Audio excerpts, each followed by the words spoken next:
Point है। अम्ल की पहचान मतलब उसके काम करने के तरीके से होती है। इसे समझने का सबसे आसान तरीका है ब्रॉन्स्टेड लॉरी का सिद्धांत, जो कहता है कि अम्ल एक प्रोटॉन दाता है। प्रोटॉन दाता मतलब जो प्रोटॉन दान करता है। बिल्कुल। सोचिए कि अम्ल एक ऐसा यौगिक है जिसके पास एक हाइड्रोजन परमाणु है जो बहुत ढीले ढाले तरीके से जुड़ा हुआ है।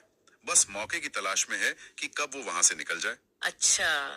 जब ये हाइड्रोजन निकलता है तो अपना इलेक्ट्रॉन पीछे छोड़ जाता है और H+ आयन यानी एक प्रोटॉन के रूप में बाहर आता है।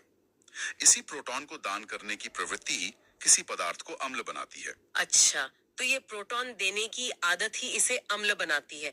क्या इसकी परिभाषा हमेशा से यही थी? नहीं, ये समझ समय के साथ गहरी हुई है।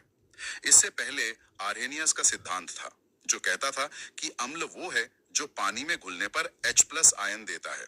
मतलब सिर्फ पानी के संदर्भ में? हाँ, ये भी सही है, लेकिन ये कहानी को सिर्फ पानी के संदर्भ में बताता था। फिर लुईस का सिद्धांत आया, जो इलेक्ट्रॉनों के नजरिए से बात करता है। वो कहता है कि अम्ल वो है जिसके पास इलेक्ट्रॉनों की एक जोड़ी के लिए खाली पार्किंग स्पॉट है। हम्म। तो आप देख सकते हैं कि हमारी समझ कैसे विकसित हुई। पहले हमने एक खास चीज यानी हाइड्रोजन पर ध्यान दिया, फिर उसके व्यवहार पर और फिर उसके और भी गहरे स्वभाव पर।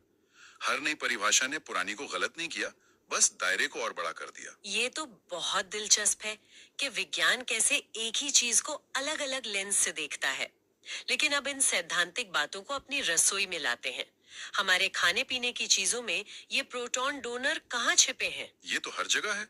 सिरके में जो तेज गंध और खट्टापन है, वो एसिटिक अम्ल की वजह से है।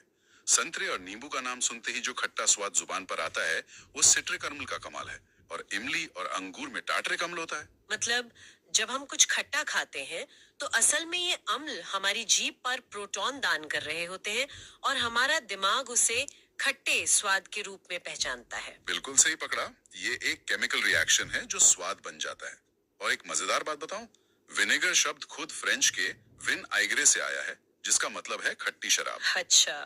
हाँ, जब शराब खुली रह जाती है तो बैक्टीरिया उसके अल्कोहल को एसिटिक एसिड में बदल देते हैं।